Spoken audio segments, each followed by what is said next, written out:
And we are live and back once again this Friday, August 14th. It's another episode of the Spin Cycle. Andrew Southwick, R.C. Williams, and Julian Armand with you on today's program. And friends, I got to tell you, I've been lamenting, before we get into the news, I just got to let off a little bit of steam here. I've been lamenting my beloved Seattle Mariners. They are not living up to their expectations this year. Everybody had them picked for the World Series.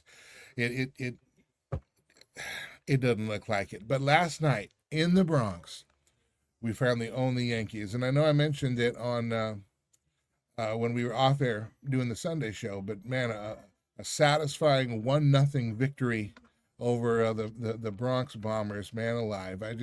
Nothing could make me prouder than that. And we head to Houston now to face the Astros, and I'm not worried at all. Complete and utter destruction of the Yankees. Yeah, Andrew, exactly. Congratulations. And as Thank they you. said in the movie Major League, if we win 2 in a row, that's good. You know what happens when we win 3 in a row? That's a streak. Yeah, well, you're on your way, my friend. This season, 1 in a row is a streak for the Mariners, and I'm just proud about that. And I will say it's like when your kids do what you're just proud. It doesn't matter. They're terrible finger painters, but they made a finger painting, and that's going on the fridge. And they made a poopy. This one's going on the fridge. I'm so excited. All right. Enough of that nonsense. All right, let's get to the yucky here. Here's an interesting story. This is President Trump running a pay-for-play side hustle with Truth Social. I have a couple of graphics here. Now, I will say this. Actually, let me bring up some notes before I get too far in here. Oh my goodness. Somebody's going to make sure they're not going to get in trouble, right? Well, we do, because look, they're as you have said many times, it's legal. It may not be ethical, it might not be moral, but it's legal.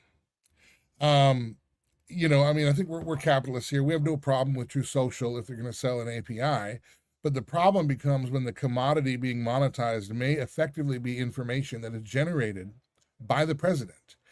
Should we be selling access to presidential information? Should we be selling access to potentially national information? And when you look, I'm going to put this on the screen here. Let me make sure this goes up correctly. Oh, that's a little bit big, isn't it? There you go.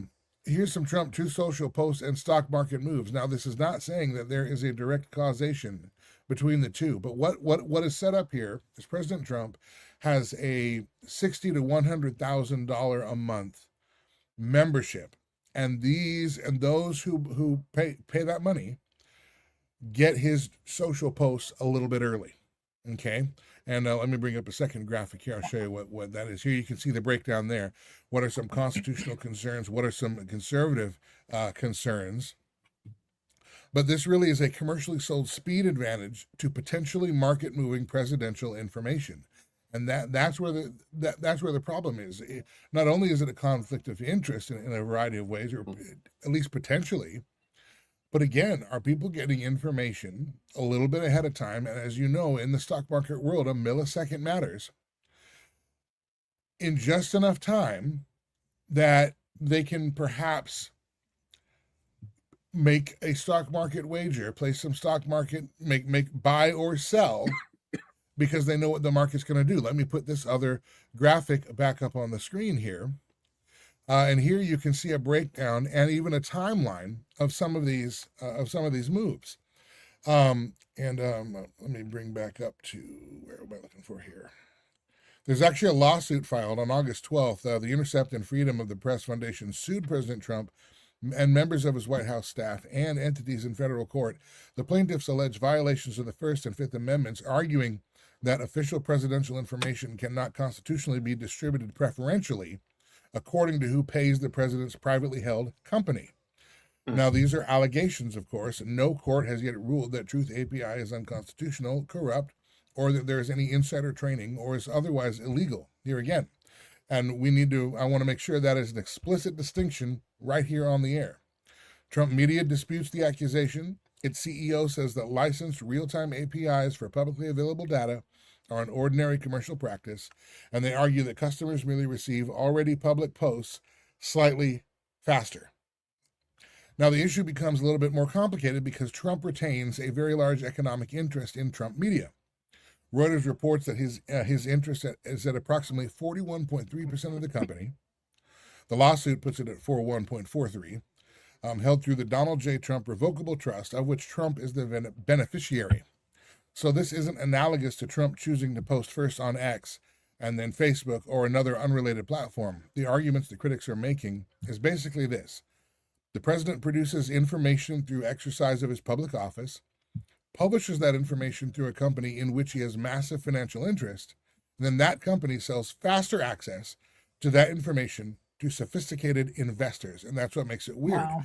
Because as you can see on the chart, excuse me, as you can see on the chart, his the market correlations make it weird, for lack of a better word. And the biggest one is one where he went out. Let me find it here in my notes. I'm sorry, I'm not in my studio, so I'm doing stuff a little bit guerrilla here. Where did that go? I'm looking for it here. Let's see. I'm not going to find it, am I? Of course not. Okay. Well, where he talked about how, hey, today is the day to buy, and you can see that's one of the ones that lists on the table. Well, if you're encouraging people to buy a stock, and they have paid a membership to get that information early, and you know that either you know the market's going to move, or you know that your influence will make the market move, it does get murky, doesn't it? It sounds like pay for play for me, does it not? I mean, this is this is why historically offices like the president's don't weigh in or don't speak, or there's a very clear separation between them and their assets for this very reason, right? Because they move markets. Now, a private citizen who is successful in business, Carl Icahn is famous for this, or Warren Buffett, they can move markets, and those things happen, that said, they also tend to be careful at times with what they say and do because they understand that it will move the market. Andrew, like you said at the top, I mean, it's legal, but potentially, but is it moral, right? Or is it ethical? And it does get murky because what's happening here, and you shouldn't be doing or saying those things, right? You need to be an honest dealer because you represent the totality of the American people in the role of executive. You basically, you can't play favorites, right? Not like that. And what is it saying to the average American, right? You're saying, if you really want to understand what's happening, how to make money, you have to give me so much money for you to learn how to make extra money. We're going to give you a leg up. What does it say to the average person who can't afford something like that? That other people are going to get this advantage, or we're not going to get an advantage. So you're going to use money so that you're going to keep me down because you're giving other people an opportunity. I mean, not only is that a bad look, but we can now see behind the curtain about how they're keeping everything in the family. Like everything's in the family. It has nothing to do with the rest of the people. It's only if you're in the know and you've got money to be able to pay for being in the know. Well, we can certainly do away with the mythical farce that it is a selfless and altruistic act for President Trump not to take his $400,000 salary, when last year he made $2.2 billion, mostly off of the crypto scam, and then he's also making $400,000, $500,000 a month for giving early access to his post. So we can dispense with the whole he's a pauper, he's doing it for the people. But again, now there's an unusual piece of circumstantial evidence that Wall Street itself regards these posts as economically valuable. Trump Media introduced Truth API, selling financial firms rapid access to high-profile Truth Social posts, including President Trump. So there's more posts than just President Trump's that they get access to. Mm-hmm. Reportedly for between $60,000 and $100,000 per month. The bargain, $60,000 a month, comes with a longer term, a longer contract. Reuters reported that the president frequently makes market-sensitive policy announcements through Truth Social.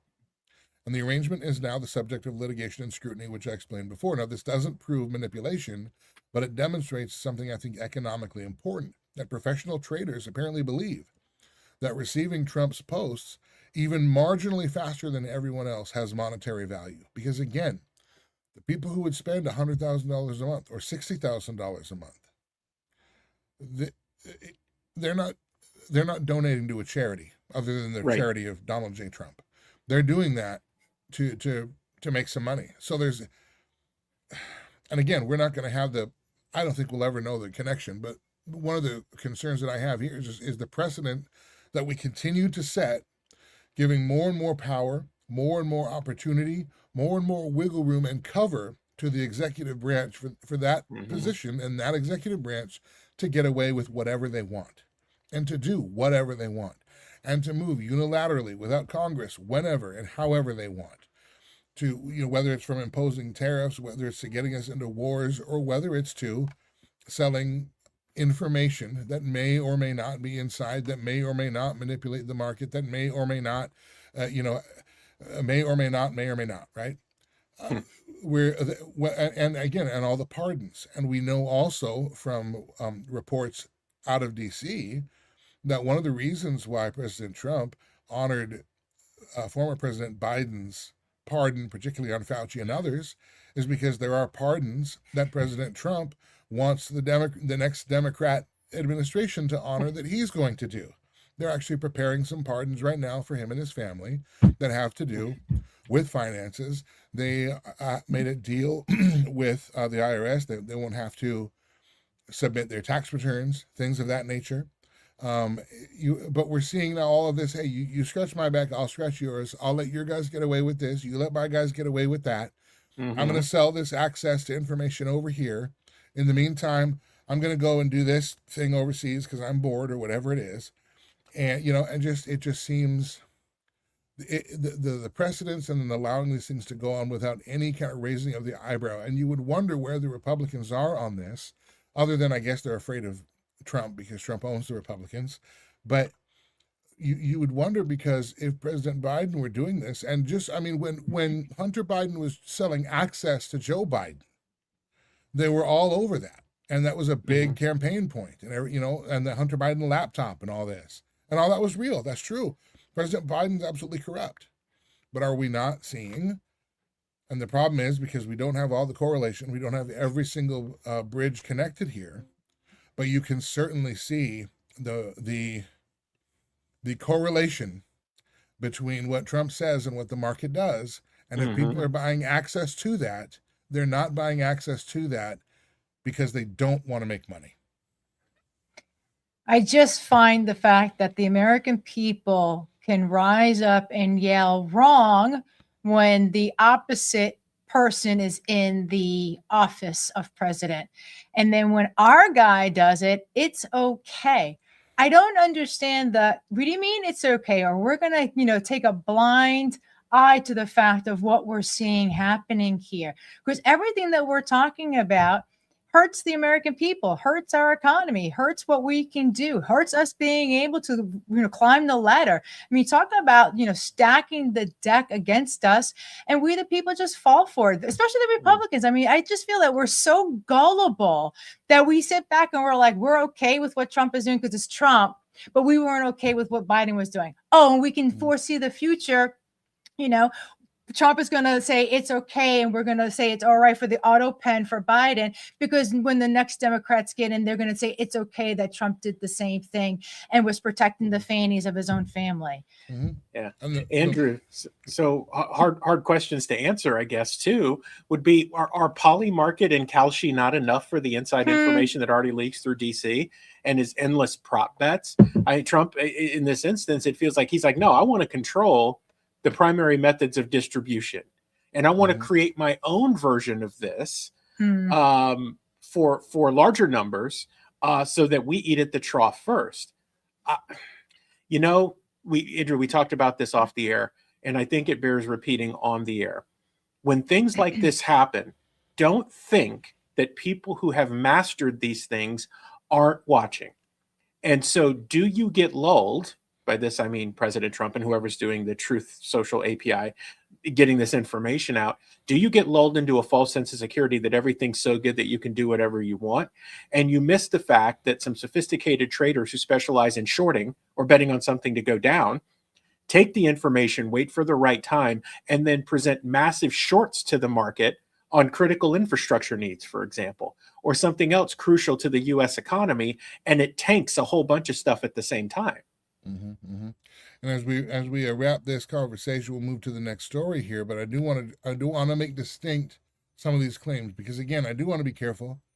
I don't want to accuse anybody of anything, but we are going to point out when some stuff kind of smells funny. The obvious. See what that is. Mm-hmm. Claim number one is that Trump's Truth Social posts sometimes coincide with major stock market moves. That is clearly true. Yep. That doesn't mean that Trump is making them move. That doesn't mean manipulation, but they sometimes coincide with that. Claim number two is that certain Trump posts contribute to those movements because they contain new policy information. And there is strong evidence to support that, particularly tariff announcements and reversals. And again, I will put the moves back on the screen and the timelines and the dates. You can see it all there. It's all sourced. You can go look for that. And that's why I'm leaving all this on the screen. Check my work. It's all right there. Contemporaneous market reporting repeatedly describes prices changing immediately after the posts. Okay, so and that's all documented because it's all recorded. We can see it. It's available. Mm-hmm. And claim number three: Trump deliberately posts things in order to move the market, or he associates trade beforehand, or he or associates, trade beforehand and profit from those moves.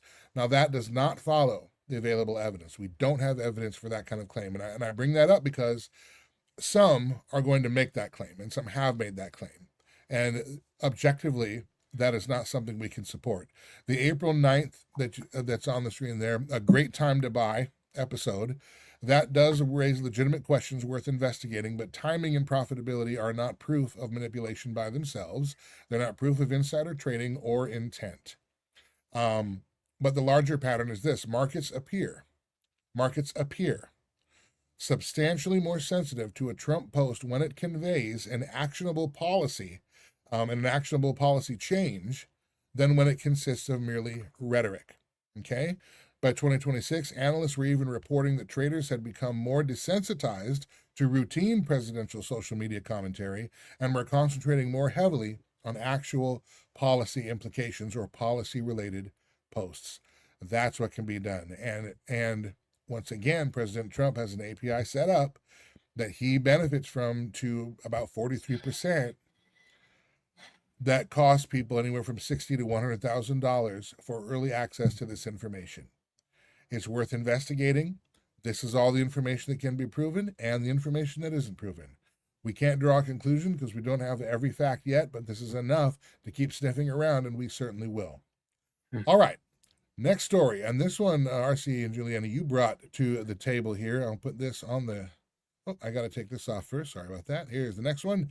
All right. Surrogacy battle unfolding in Dallas takes a new turn. Now, RC, I'm going to have you set the stage on this story, this latest report from 5 NBC DFW in Texas.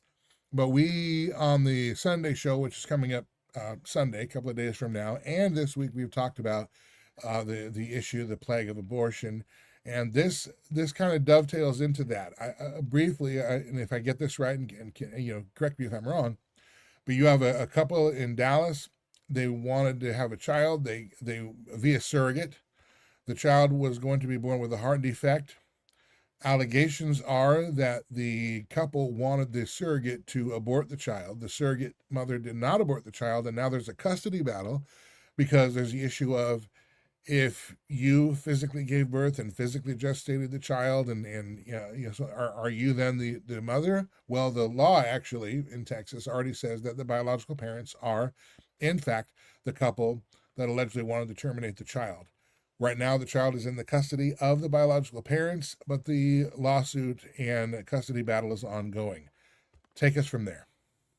Yeah, so Andrew, this story focuses on a couple in California who hired a surrogate who happens to be a nurse in the state of Alaska to act as a surrogate because they wanted to have a baby. So this happens. She's moving along in the pregnancy. Then she gets word that the baby's going to be born with an issue, a left heart issue, which causes all types of things. And so the story goes that the couple then said, well, we're going to trigger the abortion clause in our surrogate agreement because the child is going to be impaired. The nurse says, well, no, I'm not going to do that. And then she goes to Texas because in Texas, abortion is illegal, right? So she goes to a state where she's safe and she says, hey, I've got an issue here. So Ken Paxton, the current attorney general and candidate for Senate on the Republican side, steps in and says, well, wait a minute. She's protected here, and so is the baby. So you're not going to be able to do anything. So you fast forward, the baby is born. The surgery is getting done or treatment is being taken care of. And now the parents are saying, well, look, that's our kid. And we never said that we wanted her to have an abortion. Now, some of that's going to get fleshed out, Andrew, but very interesting. Now we see with the reversal of Roe versus Wade and the decisions going back to the states, the stories that we keep hearing are about companies who will sponsor their employees to go to states where abortion is legal, kind of like what happened in Massachusetts this week. They'll pay for their travel, they'll pay for the healthcare, they'll pay for the procedure. So we see it going one way, but now we have a case where someone decided to go to a state where abortion is illegal to protect the child, and now says, well, wait a minute. No, I don't want to do that. And I had this baby. And if you're going to try and kill it, basically, I want custody and I'm going to fight for custody. And part of what was said in Texas is that our understanding is the biological parent or mother is the one that gives birth. That's an interesting one and an interesting interpretation in Texas coming out of Ken Paxton's office to see what's going to happen here. But that's the story. And it's interesting, Andrew, we now see an instance of the reverse where someone goes to a state to save a baby versus going for, I guess, what you would call leisure travel abortions to states and then having companies subsidize the travel and the procedure and the time and everything else. Do you think that a case like this could create, again, another kind of entangled precedent when it comes to surrogacy, when the surrogate mother does not want to abort the child, but the biological parents do? I mean, will this affect other cases in the future, do you think?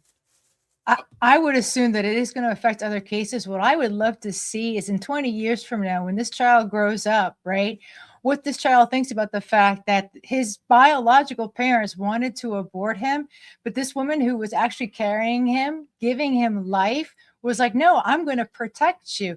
Like, what does that do to your identity? Right? When you hear that the people that, your biological parents wanted you to be aborted because you had a slight issue, and now you're going to say there's an abortion clause. So other people are now going to say, well, that child has an issue. So we're just going to abort it. And we're just going to look at the child as a commodity, not like a real life. Well, actually, I'll say I can speak to that because there were people that wanted me aborted when I was in the womb.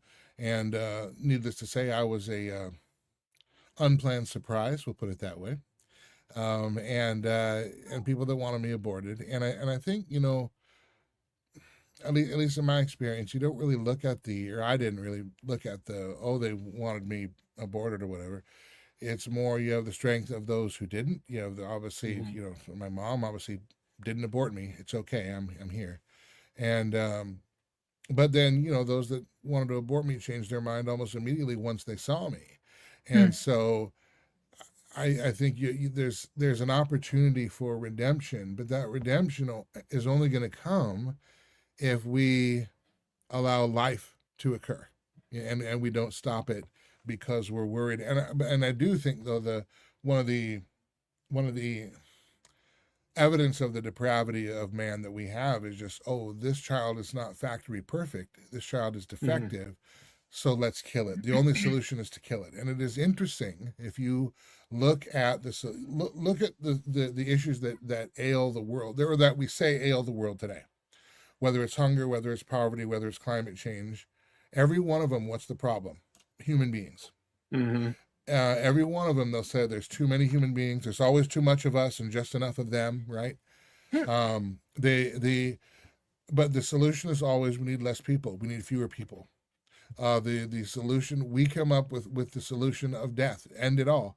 And that's such a stark difference to what Christ and his salvation offers, which is life, and to preserve and promote life and be fruitful and multiply. And we forget that the book of Colossians tells us that Jesus created everything and he sustains everything, which means he keeps it going, which means no matter how much, even if we were to pollute the world to the nth degree, if he wants the world to exist, it will maintain. We can't thwart or overpower God and his plan and his design. That doesn't mean that we abuse it. We certainly do. That's what sin is. But we forget that he's the one sustaining it. I mean, I know I'm kind of getting off topic here, but even think of something like gravity. How has gravity remained constant from the beginning to now? Exactly constant. How has the mixture of air, the air that we breathe, and the chemical compounds of that remained exactly the same, no matter what? Now I support a young Earth theory. I think the Earth is maybe 6,000, 7,000 years old, somewhere in there. I don't buy millions of years. I don't believe any version of evolution. But for the sake of argument, let's say there's millions of years. Well, then that means gravity and all that stuff still stayed constant the entire time, and still made inhabitable for life. So we forget so often, or reject. But we live in a world that's a culture of death, that the answer to everything is death. Abort your child, abort this, abort that, less human beings. And the message of Christ and his gospel is just the opposite, is life and redemption. And so I guess bringing that back to where I started, when those who wanted me aborted, when my mom was pregnant with me, pressured my mom right up to the day I was born. And my mom had a couple of friends that were in her corner at that time. But again, the hearts changed because life was preserved, life was spared. And actually, and I'm going to tell you this story while I'm here. This is another one. I had a couple of friends in a church where I was a music pastor. This was some years ago. And they were pregnant with a baby girl. They had a son. And they're pregnant with the baby girl. The baby girl they found in the womb that she had a disease that she was not going to live much past birth. So the OBGYN said, you need to abort the child. It's the best. Don't bring the child to full term. Don't, it's going to be too painful for you. The doctor even tried to split up the husband and wife. And take the husband aside and say, convince your wife to abort the child, and to the wife, let your husband know, because they're both Christians, and the husband in fact had his son with him in the meeting where the doctor was trying to say abort your baby daughter, and the husband said, look at my son here. I think he was 2 or 3 years old at the time. He said, you're asking me to abort his sister, who could be sitting right here in a couple of years. We don't know what God's going to do. Well, anyway. All this pressure. They don't abort the baby. It's a baby girl. They have the baby girl. And she lived 19 minutes. Mom and dad got to hold her. And 19 minutes after they gave birth, the baby died. God called the baby home. Now, what happened after that is stunning. The OBGYN was so moved and so just overwhelmed with the testimony of obeying God in their lives and allowing God to be the one who writes the story of our lives from its beginning to end, at least on earth. She ended up reversing her position entirely. She now speaks nationally on life and on giving birth and on bringing babies to term and not being afraid of maladies in the womb, so on and so forth. Completely flipped. There were, I want to say 2, but maybe 3 other mothers who were in the hospital that day for an abortion, who had heard from the charge nurses the story of this couple and their daughter. And all of those mothers then chose to have their baby instead. And the 19 minutes that mom and dad got with the baby, they said, yeah, it was heartbreaking. I mean, tears for days. It's still painful now because your child dies. That you there's nothing that fixes that, But they still say they wouldn't have traded that for anything, and it made an impression upon me because we look at the value of a life as to what that life can produce for whatever end we think it is. For the globalists and transhumanists, it's, the what can you do for our technological infrastructure, that kind of thing. And what would a 19-minute-old life be able to accomplish like that? Nothing, really. Nothing of value. No, didn't pay taxes, didn't do anything that our rulers would like us to do as useless eaters, right? But God accomplished more through that little baby girl's life in 19 minutes than I would say our politicians have accomplished in 80 years of being in DC. And it's because they chose to honor God and preserve life and stand for life and allow God to finish those sentences. We don't do that in our culture. Our answer is always death to everything. Think about that. Injections that we take that are supposed to prevent us from getting diseases, what those injections do is they kill our immune system. We now have weight loss drugs. If you've seen Ozempic and Wegovy, I know I'm monologuing here, I'm sorry, but bear with me. Ozempic and Wegovy, Ozempic specifically is now have lawsuits, I think, to the tune of $4 billion because it's just been discovered much more serious side effects than what you see on television. In fact, kidney failure and a condition colloquially called stomach rot, which is where they eat food, the food doesn't digest, endless vomiting, and they can no longer digest food in their stomach. So shut off your organs. Do that. Get on a ventilator. Get on this drug or that drug. Make you a formaldehyde preserved zombie. Just alive enough that you can still work and pay your health insurance, but just sick enough that you always need the medication and you always need the treatment and you're a forever customer. None of that has to do with living a life abundantly. It's all a culture of death. And then of course we just talked about the new abortion law in Massachusetts and killing babies up to the point of birth, and we see, of course, with the Faucis of the world and everything else. But every now and then there are stories like that couple and that chose life, that protected life, that celebrated life, even when it came at a cost, and it made a bigger difference than anything we could ever do. So, all right, sorry, I didn't mean to say all that stuff, but you guys should probably talk for a minute and then we should get out of here, huh? Andrew, these messages are so important. These testimonies are so important. Juliana gave hers for the show this Sunday about grandson who is now 21 and was born 4 pounds, born premature, choosing life and what that means. You shared your story. There were also people who encouraged my mom to get an abortion when I came around.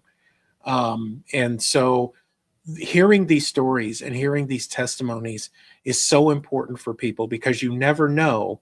It may be you that hears it, but it may be you that hears it and shares it with someone who needs to hear it, which is why we do this, which is why monologuing is okay, which is why being righteously angry about things is okay, which is why expressing them is okay, because it's for us, for our sanity, but it's also for the people who need to hear it, because that's how Father works. Well, people need to understand that they're not alone in how they're feeling. But I just want to say this.